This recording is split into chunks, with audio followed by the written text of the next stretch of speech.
بسم الله الرحمن الرحيم. الحمد لله رب العالمين والعاقبة للمتقين، الصلاة والسلام على سيد الأنبياء والمرسلين خاتم النبيين محمد وعلى آله وصحبه أجمعين، أما بعد. میرے دینی اور ایمانی بھائیوں، بزرگوں اور دوستوں، اللہ کے رسول صلی اللہ علیہ وسلم سے سچی محبت کی جو علامت ہے وہ ہے آپ کی اطاعت کرنا، آپ کی بات ماننا.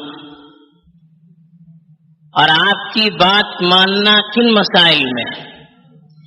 زندگی کے ہر مسئلے میں، چاہے اس کا تعلق عبادت سے ہو، کاروباری زندگی سے ہو، یا گھریلو زندگی سے ہو، یا انسانی جذبات سے ہو، یا اور کسی چیز سے ہو، ہر معاملے میں اللہ کے نبی صلی اللہ علیہ وسلم کی بات کو ماننا، آپ کی اطاعت کرنا، آپ کے طور طریق قبول کرنا، یہ اللہ کے رسول صلی اللہ علیہ وسلم سے سچی اور پکی محبت کی علامت ہے. اور اسی میں انسان کی ترقی بھی ہے.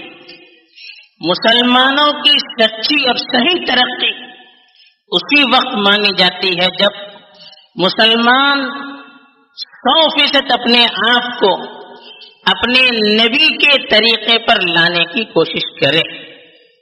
100% وہ اللہ کے نبی صلی اللہ علیہ وسلم کی بات کو بغیر کسی شرط کے قبول کرنے کے لیے تیار ہو جائے، یا اپنے آپ کو تیار کرے. جب یہ جذبہ انسان کے اندر پیدا ہوگا، جب یہ جذبہ مسلمانوں کے اندر پیدا ہوگا، پھر یاد رکھیے مسلمانوں کو ترقی کرنے سے، آگے بڑھنے سے، دنیا میں غلبہ حاصل کرنے سے کوئی طاقت روک نہیں سکتی. آج اسی چیز سے روکنے کے لیے اللہ کے نبی صلی اللہ علیہ وسلم کی ذات سے امت محمدیہ کو دور کیا جا رہا ہے، اس لیے کہ انہیں معلوم ہے کہ جب یہ امت اپنے نبی کی باتوں کو قبول کرنا شروع کر دے گی، ان کے رنگ میں اپنے آپ کو رنگنا شروع کر دے گی، تو پھر اس امت کی ترقی میں کوئی چیز رکاوٹ نہیں بن سکتی. اور اللہ کے رسول صلی اللہ علیہ وسلم کے صحابہ نے عملاً یہ چیز کر کے دکھلائی. صحابہ کی ترقی کا جو راز ہے وہ یہی ہے، آپ صلی اللہ علیہ وسلم سے سچی اور پکی محبت، اور ایک ایک چیز میں آپ کی بات کو ماننا اور آپ کے طور طریق کو قبول کرنا، اور ہر چیز پر اس کو ترجیح دینا. یہی صحابہ کی ترقی کا راز ہے، اور یہی ملت مسلمہ کی ترقی کا راز ہے. اور اسی کے ساتھ اللہ تعالیٰ نے بھی اللہ کے رسول کی محبت کو اپنی محبت قرار دیا، اللہ کے رسول صلی اللہ علیہ وسلم کی اطاعت کو اپنی اطاعت قرار دیا. فرمایا قل ان کنتم تحبون اللہ فاتبعونی یحببکم اللہ. آپ فرما دیجئے کہ اگر تم اللہ سے محبت کرتے ہو تو میری اتباع کرو، میرے طور طریق کو اختیار کرو. اور کہا وَمَن يُطِعِ الرَّسُولَ فَقَدْ أَطَاعَ اللَّهَ. جو رسول کی بات مانتا ہے وہ گویا اللہ کی بات مانتا ہے. جو رسول کے تابع ہو گیا وہ اللہ کے تابع ہو گیا. اور دنیا اس کو تسلیم کرتی ہے کہ محبوب، جب ایک شخص کسی سے محبت کرتا ہے، کسی کو اپنا محبوب بناتا ہے، تو سر سے پیر تک اسی کے طور طریق کو، اسی کے فیشن کو، اسی کے ڈھنگ کو قبول کرنے کی کوشش کرتا ہے. اور یہی سچے محب کی، محبت کرنے والے کی نشانی ہے. ان المحب لمن يحب مطیع. امام شافعی رحمۃ اللہ علیہ نے فرمایا کہ پکا محبوب، پکا محبت کرنے والا اپنے محبوب کی ہر بات کو مانتا ہے، ایک ایک بات میں ان کے طور طریق کو قبول کرتا ہے. ہمارے سامنے اللہ کے رسول صلی اللہ علیہ وسلم کی اللہ کے رسول صلی اللہ علیہ وسلم کے صحابہ کے واقعات، ہزاروں واقعات، ان واقعات میں سے انتخاب کرنا یہ بھی بڑا مشکل کام ہے۔ چند واقعات آپ کے سامنے بیان کیے جاتے ہیں جن کا تعلق انسانی جذبات سے ہے، فطرت سے ہے، اور جن چیزوں کو ہم ظاہر میں دنیاوی معاملات سمجھتے ان چیزوں سے۔ عبادات میں تو اللہ کے رسول صلی اللہ علیہ وسلم کی سنت کو، آپ کے طور طریق کو ہر ایک قبول کرتا ہے، ہر ایک اس کو ماننے کے لیے تیار ہوتا ہے، لیکن دنیاوی زندگی میں جو معاملات آتے ہیں اس میں اللہ کے رسول صلی اللہ علیہ وسلم کے طریقے کو اختیار کرنے میں آدمی پسو پیش کرتا ہے، اس میں تردد کرتا ہے۔ چند مثالیں حدیث سے منتخب کی گئی ہیں۔ پہلا واقعہ ابو داؤد شریف میں ایک واقعہ نقل کیا گیا ہے۔ اللہ کے رسول صلی اللہ علیہ وسلم حضرت انس رضی اللہ تعالیٰ عنہ فرماتے ہیں کہ انصار کے ایک محلے سے ایک مرتبہ گزر رہے تھے، دیکھا کہ ایک بہت بڑا مکان ہے اور اس پر بڑی سی گنبد بنی ہوئی ہے۔ اللہ کے رسول صلی اللہ علیہ وسلم نے تعجب سے دیکھا اور پوچھا یہ کیا؟ بعض صحابہ نے کہا کہ فلاں انصاری کا مکان ہے، بس اتنا کہا۔ اللہ کے رسول صلی اللہ علیہ وسلم نے دل میں اس کو یاد رکھا۔ جب وہ انصاری صحابی اللہ کے رسول صلی اللہ علیہ وسلم سے ملاقات کے لیے آئے، آپ کو سلام کیا تو آپ نے جواب نہیں دیا۔ 2-3 مرتبہ یہی کیفیت گزری، وہ سلام کر رہے ہیں، جواب نہیں دے رہے۔ انہوں نے آپ صلی اللہ علیہ وسلم کے چہرے کو دیکھا تو چہرے پر غصے اور ناراضگی کے آثار تھے۔ وہ فوراً صحابہ کے پاس چلے گئے اور پوچھا کہ اللہ کے رسول صلی اللہ علیہ وسلم کے چہرے سے معلوم ہو رہا ہے کہ وہ مجھ سے ناراض ہے، آخر وجہ کیا ہے؟ انہوں نے کہا کہ اللہ کے رسول صلی اللہ علیہ وسلم آپ کے محلے سے گزر رہے تھے، آپ کی بلڈنگ کو دیکھا، اس کی گنبد کو دیکھا، پوچھا یہ کس کا بنگلہ ہے؟ تو ممکن ہے کہ یہی چیز اللہ کے رسول صلی اللہ علیہ وسلم کو پسند نہیں آئی ہوگی، اس لیے وہ ناراض ہے۔ اتنا سننا تھا کہ وہ صحابی فوراً چلے گئے اور پوری بلڈنگ کو انہوں نے منہدم کر دیا، بالکل زمین دوست کر دیا، زمین کے برابر کر دیا۔ اب اللہ کے رسول صلی اللہ علیہ وسلم کچھ دنوں کے بعد پھر اسی محلے سے گزرے تو پوچھا کہ یہاں جو بنگلہ تھا وہ کیا ہو گیا؟ کہا کہ اللہ کے رسول آپ کی مرضی کے لیے انہوں نے اس کو منہدم کر دیا۔ اس وقت اللہ کے رسول صلی اللہ علیہ وسلم نے فرمایا کہ جو بھی انسان مکان بناتا ہے وہ اس کے لیے وبال ہے، وبال ہے۔ کہا کہ صرف وہی مکان جو ضرورت کے لیے کافی ہو وہ وبال نہیں ہے، ورنہ باقی سارے مکانات جو ضرورت سے زیادہ بڑے ہوتے ہیں وہ وبال ہے۔ اب دیکھیے اللہ کے رسول صلی اللہ علیہ وسلم نے زبان سے نہیں کہا کہ کیوں ناراض ہے، صرف اللہ کے رسول کی منشا کو دیکھ لیا، چہرے سے انہوں نے پتہ لگا لیا کہ اللہ کے رسول ناراض ہے۔ اب ان کو راضی کرنے کے لیے تعویل کر سکتے تھے، بتا سکتے تھے، عذر کر سکتے تھے، اب تعمیر ہو چکا کیا کر سکتے ہیں، لیکن نہیں، فوراً گئے۔ جس چیز سے اللہ کے رسول ناراض ہو اس کو دنیا میں رکھنے کا کوئی حق نہیں ہے، فوراً اس کو منہدم کر دیا۔ دوسرا واقعہ حضرت فاطمہ بنت قیس رضی اللہ تعالیٰ عنہ، ایک صحابیہ بہت خوبصورت تھی، ان کے شوہر نے ان کو طلاق دے دیا۔ اب اللہ کے رسول صلی اللہ علیہ وسلم کے پاس آئی تو عدت کے مسائل ان کو بتائے اور پھر کہا کہ جب عدت ختم ہو جائے تو میرے پاس آ جانا، یہ مسلم شریف کی روایت ہے۔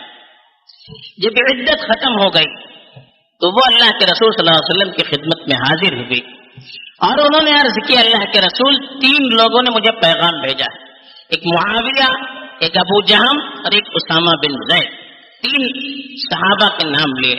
تو اللہ کے رسول صلی اللہ علیہ وسلم سے چونکہ مشورہ چاہ رہی تھی، اللہ کے رسول صلی اللہ علیہ وسلم نے فرمایا ہے معاویہ تو غریب ہے، ان کے پاس تو کچھ ہے نہیں، ابو جہم وہ تو بڑے عورتوں کے لیے تو بالکل شیر ہیں، ان کے ہاتھ سے چھڑی گرتی نہیں ہے، وہ مارتے بہت ہیں، اسامہ بن زید سے نکاح کرو۔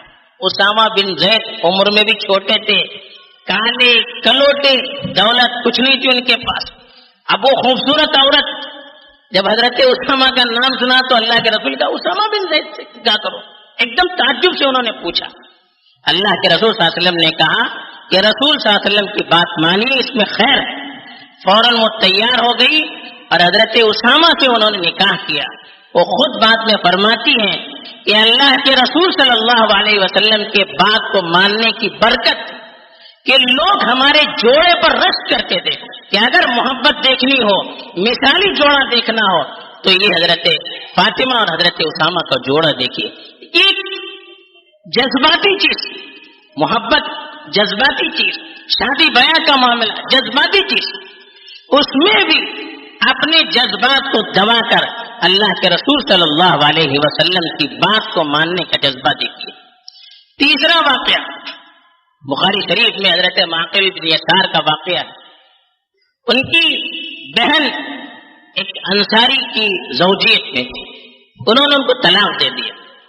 اور آپ کو مسئلہ معلوم ہے کہ ایک طلاق آدمی دیتا ہے اور عدت میں جب عورت عدت میں ہوتی ہے پھر دوبارہ وہ رجوع کرنا چاہتے ہیں، میاں بیوی راضی ہیں تو دو گواہ سے وہ دو آدمیوں کو گواہ بنا کر رجوع کر سکتے ہیں. اگر عدت ختم ہو جائے تو پھر دوبارہ نکاح کر کے رجوع کر سکتے ہیں. تو جب ان کو طلاق، ان صحابی نے طلاق دی، اب عدت ختم ہونے کے بعد وہ چاہ رہے تھے کہ اس عورت سے دوبارہ نکاح کریں. وہ عورت بھی راضی تھی لیکن ان کے جو بھائی تھے، عورت کے بھائی جو ولی تھے ان کے، وہ تیار نہیں ہوئے. ان کے پاس جب وہ دوبارہ آئے نکاح کا پیغام لے کر تو بالکل ناراض ہو گئے اور کہا کہ میں نے اپنی بہن کو تمہارے حوالے کیا، تمہارے نکاح میں کیا اور تم نے ان سے فائدہ اٹھایا، پھر طلاق دے دیا، اب آتے ہو نکاح کرنے کے لیے، میں نہیں دوں گا. بالکل سختی سے ان کو روک دیا.